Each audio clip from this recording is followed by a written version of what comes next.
Welcome to the Break the Stigma podcast, where each episode we focus on raising awareness and debunking the negative stigma behind mental health. Hello. Hi, I'm Angel, I'm Kiana. and this is the Break the Stigma podcast. Woo! Yo, we're getting better at We it. really are. After like over a month, I think. Literally over 2 months. Wow. We've been doing the podcast since April. Time flies when you're talking about sad shit in Yeah. a funny manner. That could be our slogan. So today, guys, we're going to be talking a little bit about self-esteem and self-worth and all that fun stuff. Yeah. So we planned it out a little bit. We're going to talk about our relationship specifically with ourselves, how we perceive ourselves, and how past events have influenced our own self-esteem. And then we're going to take a break, and we're going to end the episode off with self-worth and our journey to loving ourselves, because it's been a long one, and we're not quite there yet, but we're almost there. We've learned quite a few things in therapy that have helped us on that journey. So that's what we're going to talk about. Quite there. Not quite there. Are we there yet? Are we there yet? Are we there yet? R-E-S-P-C-T. What's From Are We There Yet? The movie? Oh, I was not thinking about the movie. I was thinking about SpongeBob. Okay. Literally no one knows that movie. It hurts. That was a staple of my childhood. Fucking love you, Ice Cube. Anyway, so our relationship with ourselves. What would you describe your relationship with yourself is right now? I'm in like an emotionally abusive relationship with myself. Now, it's weird because sometimes I can like be very kind and empathetic towards myself, but then other times I am not good with myself. Like I'm not, you know how one would say like nurture yourself as your child, like your child self. I mean, that's not. Take care of your child self, your inner child. Yeah, I'm not the best at it because of things, you know, over the years you just grow and view yourself as bad even though you're not. But how about you? How was that for you? I definitely agree. I'm also in an emotionally abusive relationship with myself. I'm very self-deprecating. Like, about 2 minutes before we sat down to plan this episode, I showed Kiana a picture of Patrick after he ate the chocolate on SpongeBob, and he was like really fat, and I was like, this is what I feel like right now. Which is not true. So I find a way to make self-deprecating jokes almost every second that I can, because it just helps me. Humor is how I cope, and humor is what makes me not cry about the way that I hate myself. Yeah. So. I forget how almost like deadpan humor about like kind of the sadder things in life. No, yeah, sometimes I forget too. Like I'll start like I'll be telling my mom something and I'll call myself like fat or like disgusting, and I'll like start laughing about it, and she'll like yell at me. She'll be like, Angel, no you're not, like don't talk like that. And I like forget that like not all people use humor as a coping mechanism. Yeah. I have gotten better with self-deprecating stuff though. I don't like to put myself down about how I look, because I don't know. I guess in therapy I've worked on that. Yeah. But like I do about like my mental health issues. Like it's just so much easier. It's easier to joke about it than to deal with it. Yeah, because it's sad. This is like, you know, I was talking to my grandmother yesterday too. It's like this has been 10 years of my life. If I cannot joke about this, I will go crazy, and I'm alive. Yeah, and sometimes I get frustrated with myself that like it has been so long, like you said. Like I've also struggled with it since my preteen years. And I get frustrated with myself because like I feel like I should be over this shit by now. Me too. Like I should not be like still struggling to eat a fucking hamburger. Like that's just so pathetic. Like I should not be like having urges to self-harm at any minor inconvenience of my entire life. So it's like really hard to not joke about it when you already hate every aspect about having mental health issues. Yeah, I agree. It's frustrating not to be like, almost to feel like in at least in some situations, like feeling like it's not appropriate, but like deal with it almost. Yeah, and that's how society makes it seem too, that like you're supposed to go to therapy and be cured. Like whenever I was younger, and I think we talked about this in another episode, like my mom was saying that I only needed therapy once a month because I was fine. Yeah. But she, like, I think my mom thought that like after a few, like, I was gonna say episodes, after a few like sessions of going to therapy, I think she thought that like because I had some coping skills, I was fine. Like, and that was it. Like I just could go about my life with my coping skills and be good. Yeah. But it's not the case. Like therapy is definitely an ongoing thing. But I get frustrated sometimes that like I've been in therapy since I was like a kid, and I still am going through all this shit that I feel like I shouldn't be. Yeah, and it's like it's frustrating. But back on to self-esteem. Yeah. How do we perceive ourselves? How do you perceive yourself? I perceive myself as I think we kind of went over that in the beginning. Yeah. But like, we sort of did. yeah, let's expand upon it. Yeah, I think of myself as a very, like, okay, so, like, I have, like, my positive traits about myself, but then I have my negative traits about myself. So there's times when I wake up in the morning and I'm like, I am the best person alive. And then other times I wake up in the morning and I'm like, I deserve to kill myself. But I think that that's all part of BPD and, like, splitting. Yeah. Because I struggle with that a lot. And the whole black and white thinking and all or nothing idea, whatever. We can have a whole other episode on that. Go watch the DBT forum. I definitely have like some days where I wake up in the morning and I feel like I'm like a really good person and I'm like, I help people and I have such a passion for the things that I do and I'm really good at what I do. But then there's other times when I wake up and I'm like, wow, like I could be doing so much better. I shouldn't be struggling with eating disorder. I like should all over myself a lot. Oh my god, I was talking about that yesterday. Yeah. Hello. You already recording? Yes. Oh, mommy didn't tell me that. Go ahead. Hey. You want to say hi to the people? No. Okay. Yeah, so definitely I feel like I perceive myself in multiple different ways depending on what mood I wake up in the morning. I could wake up and I feel like I look so bad right now. That's That's a cognitive. That's a judgment. Yeah, judgment. No, I'm like looking at myself in the camera and I'm like, oh. I can't see myself because I need a new glasses prescription, so maybe that's for the best. Oh, yeah. Yeah. I have hair coming from everywhere. And I can agree with what you're saying about how you perceive yourself because I have the same things and I like for the longest time like I didn't understand why, and because I don't fully know much about my BPD diagnosis, I didn't know that was a thing. But like same here, like I'll wake up and I'm like, okay, I'm not that bad. Like I'm a good person. I'm a capable, strong person. Then other days I'll wake up and I'm like, wow, you're the worst. You're horrible. You deserve to die. Someone should actually murder you right now. Yeah. Hire a hitman for yourself. But like I don't for some reasons like sometimes I don't understand why I perceive myself in such a negative light, but other ways like I fully understand, like okay, this makes sense, but it's not true, but it is true. And the way that I found that helps me, at least, this is really fucking cheesy, but writing down affirmations and like the I statements, I know it's really disgusting. But like having them like in like a notebook by your bed, and like as soon as you wake up in the morning, like before you even give yourself a chance to have a negative thought, pick up the notebook and read it. Make sure they're in I statements rather than you, because I found that saying like you are beautiful doesn't have the same connection as like I am beautiful, I am capable, I am worthy, things like that.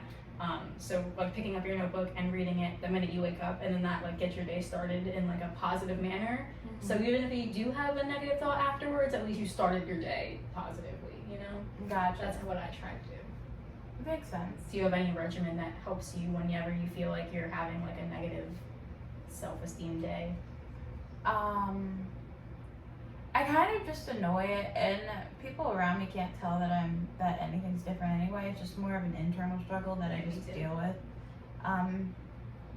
Yeah, and nothing changes. I just feel like shit about myself. Yeah, and I wish I knew how to ask for help more. Like if I'm feeling shitty, like I just don't want to bother people. Oh But my there's God. so many times when like I really feel like I want to die, or like there's days where like I'm really struggling with my like self-image and like my body perception, whatever the term is for that, like my eating disorder, body dysmorphia, that's the word. Yeah. Really struggling with that, and like I wish I could reach out to people and be like, hey, I'm really like struggling with this, can you just lift me up a bit? But I feel like I'm such a burden and like I don't want to bother people with my own issues. Same here. I feel the same way, and I think that has a lot to do with self-esteem, because you don't feel as important or as valuable as others because you feel like such a burden for reaching out and doing what any friend would do to you, or not to you, but like any friend of ours would like reach out and say like, this is how I'm feeling, and any friend would be like, okay, like I'm here for you. But like when you do it, it's like, okay, it's almost for me like I'm too bad of a person to ask for help, and I'm just putting too much on people. And some of that has to do with like the whole hand situation, because she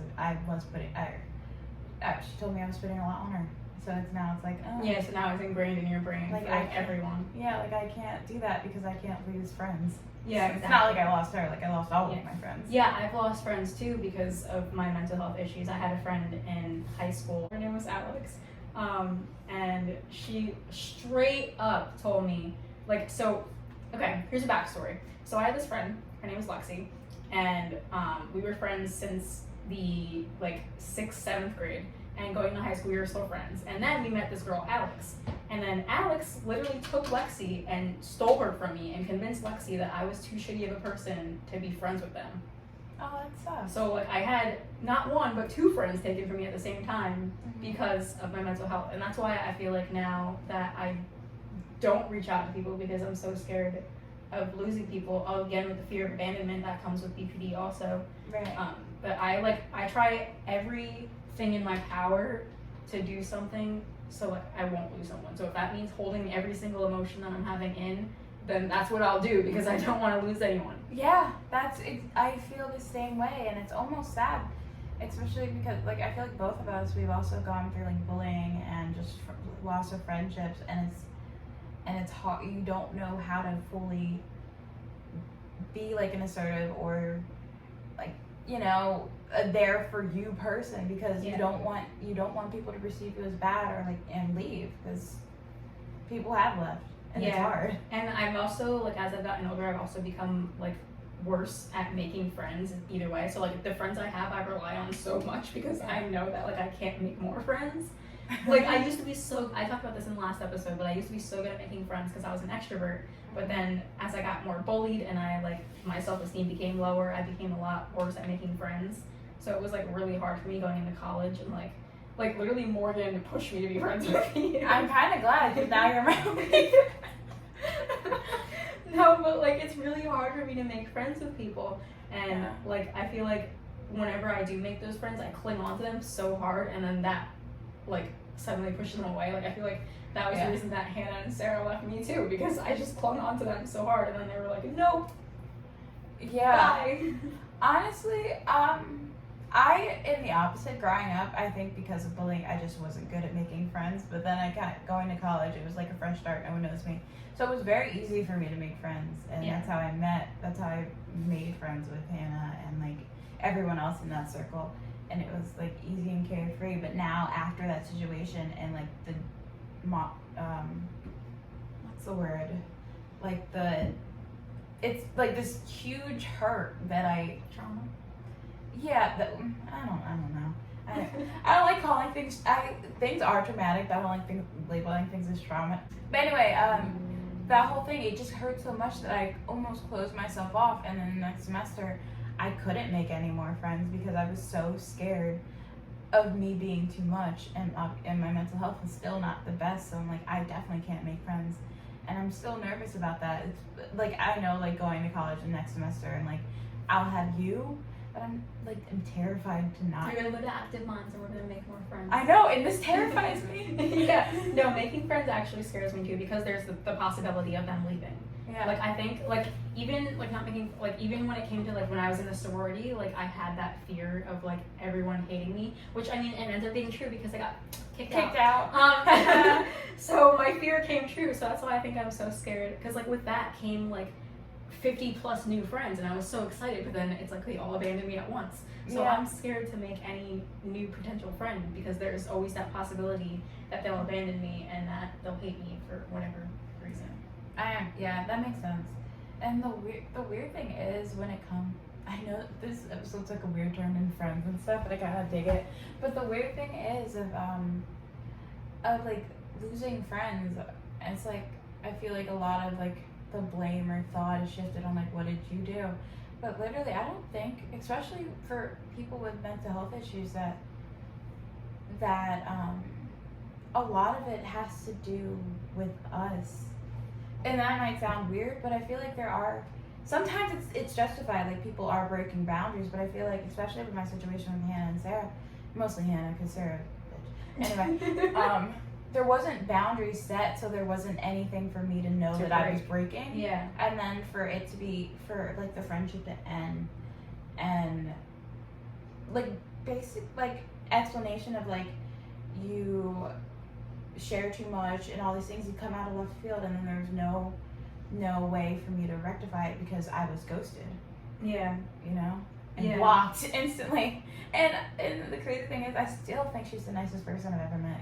Yeah, and that's the thing too, because like people with mental health issues are the most understanding people in the world. I'm not even just saying that because we have mental health issues and I'm trying to like make ourselves seem like better. Yeah. But like we're like generally people with mental health issues are the most understanding people in the world because we know what it's like to be abandoned, to be bullied, to be all of these mean things because we're mean to ourselves. So we're like the most understanding people. That's why I think you go out of your way to call your friends beautiful and call your sister beautiful because you know what it feels like to not feel that way yourself. Yeah. So I feel like with you saying that, like you still think that she's the greatest person ever, even though she did all those mean things to you, like that's just. I know, and I try to rectify in my head. Is this me just because I'm way too nice and I know I am, and it annoys the shit out of me? Like I need to Toughen up. I need to toughen up and get some backbone. But I don't know if this is me being too nice or like me witnessing everything from before the friendship, or like during the friendship and then like using that instead of like how it ended so hardly and roughly almost, and like almost like she didn't, like, you know, like people say that you love them and like you actually believe it. Yeah. Like I actually believed it. I didn't think it was just words, you know. Yeah. So with that being said, what do you do you think that there was any specific events that influenced your self-esteem to drop? I guess. I think there's a couple things that I mentioned. One of them in the Black women mental health, the episode, or I think it was Black mental health. I don't know. Anyway, I one of them is just being bullied about how dark my skin was, and just me being Black in general. I was very uncomfortable with that. And it's not like I grew up in a predominantly white area, and I had both, like most of my friends were like either like they were a range of things, like Black, white, mixed, Yeah. Asian, whatever. So it's not like it was just like people were. I was around a bunch of white people, so I didn't fit in. It was just like Black people that were lighter would make fun of me for being dark, like and like concrete or whatever, and then white people would make fun of me for not acting Black enough. Mm-hmm. So it's like, okay, so I don't know what to do. Who am I? There's like this inner turmoil of like, okay, I must be a horrible person, like just ugly, and I can't be me, really. But that really had an impact on me. And yeah, feeling less than in a room full of people that were Above you, yeah. Yeah, even though we're all the same age. Yeah. Yeah. So, and being called dumb, now I strive to be the smartest person in the room. Yeah, I can tell. Yeah. With all your big words. No, but literally, I remember this one time in English, we were doing this thing, I don't even remember, but we all took a test, and this girl named Morgan, she was like, what'd she say? She said, if I got a bad grade, I know Kiana got a bad grade because she's not smart. and I love my teacher for this. She said, actually, Morgan, she got the highest grade in the class. And then she handed me my test, and I had the biggest smile on my face. And that, I will always remember that, because she is and I hate English, I still do. She is the reason why I push myself to the hardest that I can be, because I know that I'm capable. So, anyway. That's so nice. I love that. Yeah. How about you? What are some things? I definitely think being bullied, for sure. I talked about this a little bit in the eating disorder episode, but like something that really affected You have a me. good memory. I don't remember what I talked about. Something that like really affected, it's because it still affects me to this day. But something that really affected me, like hard hitting, was when I was eating a muffin from Dunkin', and my mom got me a muffin from Dunkin'. That was my lunch, and this girl Morgan. Yo, can I pause you for 1 second? Yeah. When I met Morgan, I was 17, so I still had all these like pent up things from childhood. Childhood Morgan. Yeah. So when I met Morgan, I did not want to be around her just because of her name. I love how both of our mean girls' names are Morgan. No, but this fucking bitch Morgan, she came and she took my muffin and she threw it away. And was like, you're too fat to eat this muffin, and that still affected me. It still affects me to this day, because I will literally, like, I don't eat Dunkin' muffins anymore. Oh, they're so good. They are. Because like I will literally like remember that day so vividly. Like I literally was in tears in the bathroom afterwards because of how much it affected me. And just like that situation, then being bullied like in general, like with other situations, like I was bullied for like trying to fit in with the wrong crowds. Like I'm mixed, so obviously like I'm white and black. Fucking liar. And close the door. I would get bullied because I would try to make friends with both white groups of friends and black groups of friends, and I didn't fit into either crowd. Yeah. Because I'm mixed. So like this is like such a weird thought, but like I always felt like with my group of black friends, I didn't know if I was allowed to say the N-word, but then with my group of white friends, it was like they were asking me permission to say the N-word. So it was like, it's like, that's like such a weird example, but like specific things like that is how like I knew I never fit into either group of people. And I think that that's why I grew up trying to like stay to myself more, because I just feel like I don't fit in anywhere. And like I don't fit in with the popular crowd, but I'm not exactly a nerd. Like I'm not smart enough to be in the nerd group, and I'm not pretty enough to be in the popular group. And I'm not geeky enough to be with the band kids, and I'm not like I don't have any specific place where I fit in. So I think that's like the main reason that I like developed such a low self-esteem, because I didn't fit in anywhere, and I was bullied to a pulp. You were bullied to a pulp? Yes. Oh my god, I've never heard anyone say that phrase. I guess I just never, put those together. Anyway, yeah, that sounds hard. You saw it on my face, my first instinct was like, what the fuck? Because I honestly, the first time I met you, and like before I even met you, when Morgan gave me your Instagram, I was like looking at her pictures, I'm like, she's beautiful. So it's like, and the crazy thing is, like, if someone calls me beautiful, I'm like, I'll say thank you. You why the fuck you lie? Yeah, Fuck you lying. Why you always lying? Oh my god. Stop fucking lying. So I was gonna say like, oh my gosh, you're beautiful, but like you won't believe me. Yeah. I will never stop. Well, it's different coming from a friend. Like if someone like random bitch on the street is like, you're beautiful, it's like yeah, I'll believe it, but you want to say hi to the people? No. Okay. You both said no. As I was saying, yeah. so like if a random stranger like on the street calls me beautiful, it's like I feel like for some odd reason, even though I don't know them, it means more because like they don't know me, they don't have any obligation to say that. But coming from like you, or coming from Levi, or coming from my parents, like I feel like for some reason you guys have an obligation to say that. So Yeah. like I won't believe it. Yeah. Oh, same here. I agree. Like one time I was walking out of the store and this woman, she was like, "Oh my god, you're so beautiful." I was like, "Okay." Yeah, it really boosted. Like I'm still okay. Like I was door dashing one time and I went to pick up this order and this girl was like, "You're so beautiful," and I was like. I love people like that, and I try to be like a person like that. I am like that weirdo that just compliments people, because I like when strangers do that to me. I know in some ways it might be inappropriate, but like I'm not inappropriate, Yeah. I try to be nice about it, because I know that it feels good. Exactly. And it feels nice to make other people feel nice. I feel like it boosts my self-esteem whenever I boost someone else's self-esteem. Yeah, So it's purely selfish. Yeah.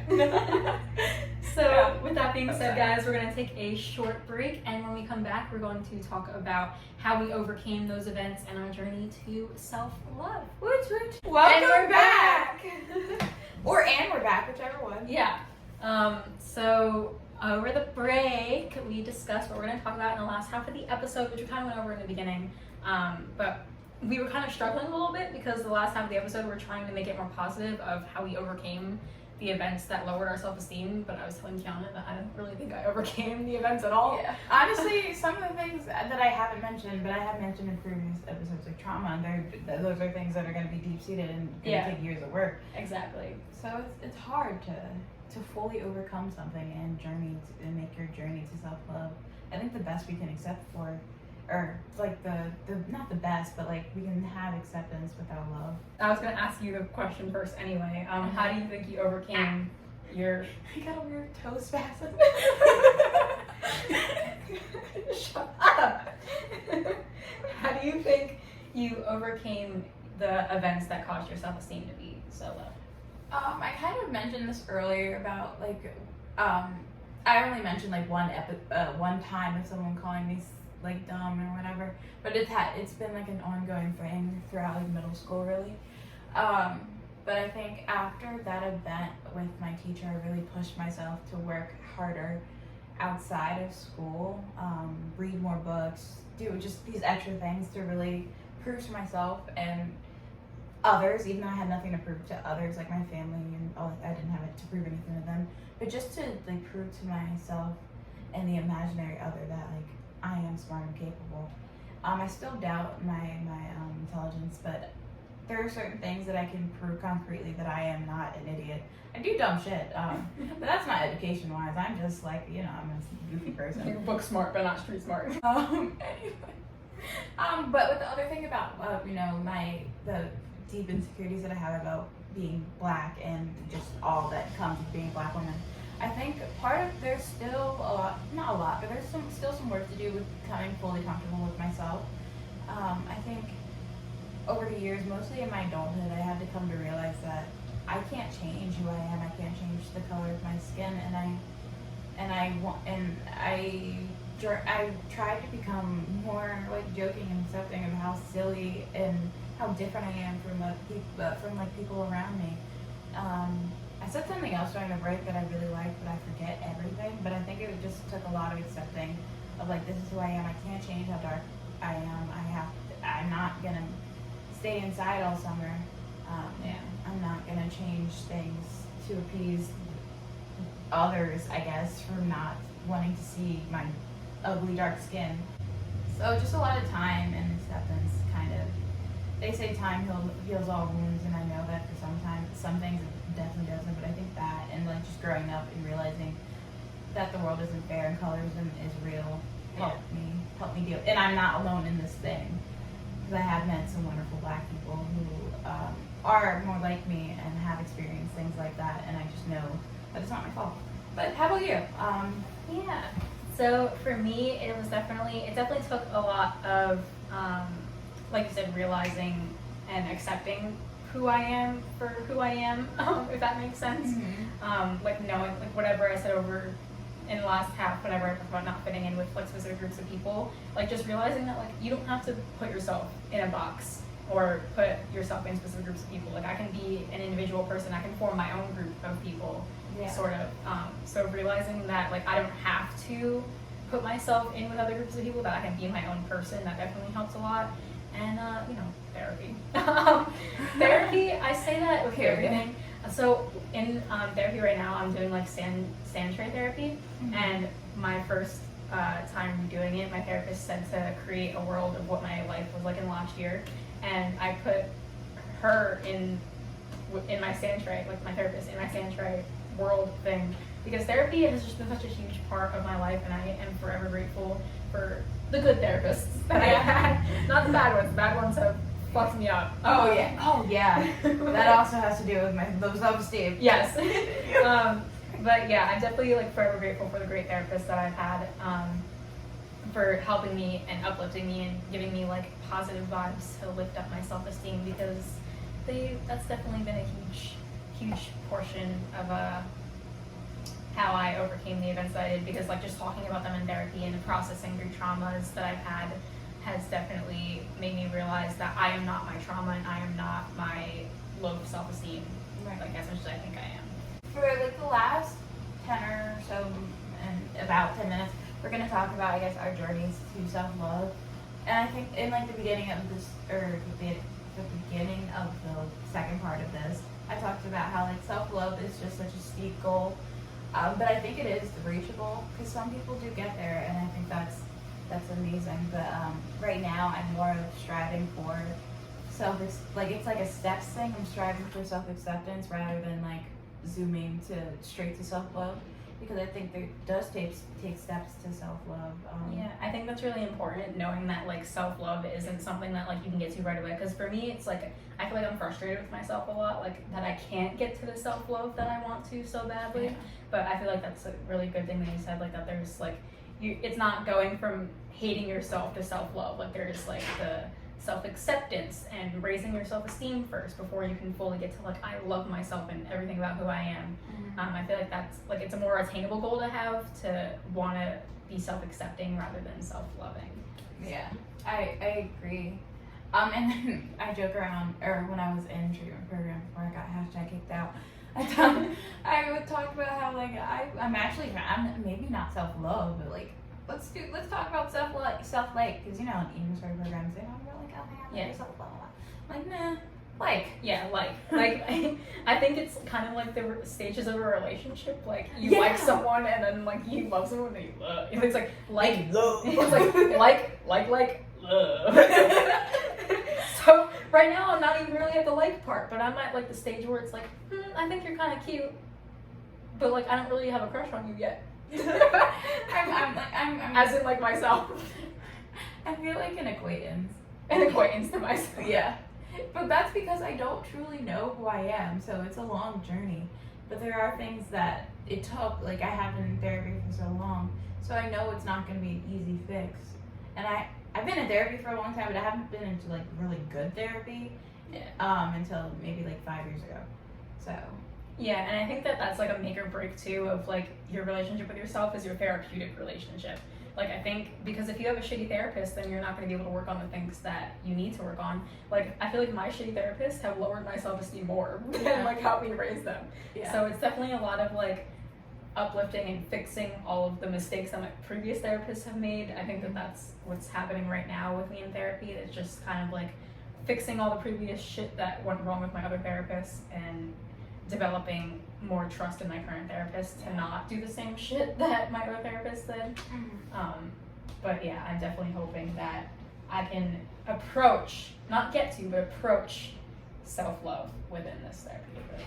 So, I know you can. to end off the episode, I guess, do you think that self-love at this point, like where are you? Like if you could put yourself on a scale, like 10 being that you love yourself and 0 being that you absolutely despise yourself, where would you put yourself on the self-love journey scale?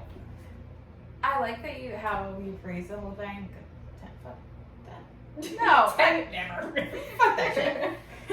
But anyway, like 1 is like truly despise myself, and it's like, wow, because I have been at that point. Yeah. So just like as you're talking, like wow, it's crazy. I'm not there anymore.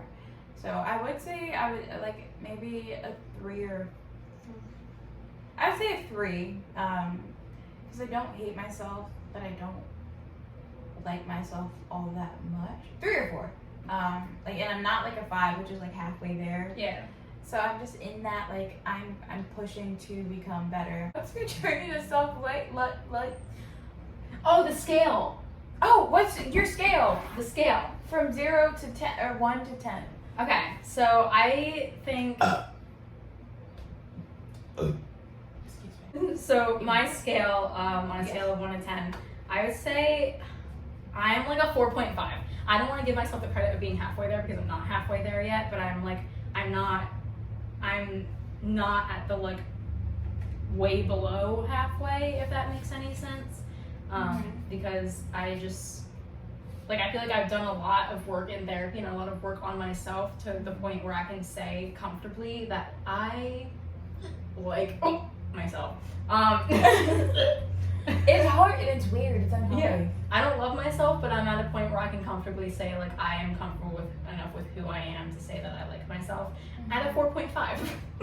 I'm not at a 5. I'm not halfway there yet. I'm not at like. I'm just at a solid like. I think you're like okay. would be like a 6. Yeah, I think I'm at a point where it's like you see someone, you're like, I think you're okay with. Yeah. I think you're okay, person. Yeah. That's where I am with myself.